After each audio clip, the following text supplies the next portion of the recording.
Nanawagan si Pangulo Ferdinand R. Marcos Jr. at Lanao del Sur Representative Zia Alonto Adjong ng masusing investigasyon sa mga bollard sa Ninoy Aquino International Airport o NAIA. Ito ay kasunod ng pagkakatanggal at pagkasira ng mga bollard matapos bumangga ang isang SUV sa labas ng NAIA Terminal 1 kung saan nasagasaan ang ilang tao.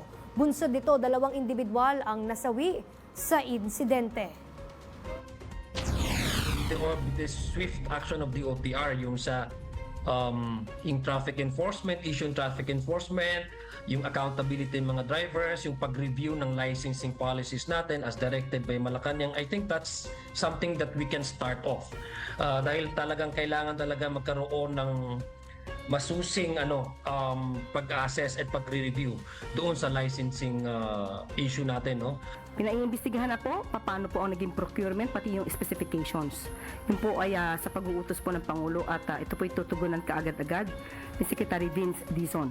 At pati po ang pag-inspect sa mga bollards at ang mabilisang pagpapalit po dito para sa safety po ng nakakarami.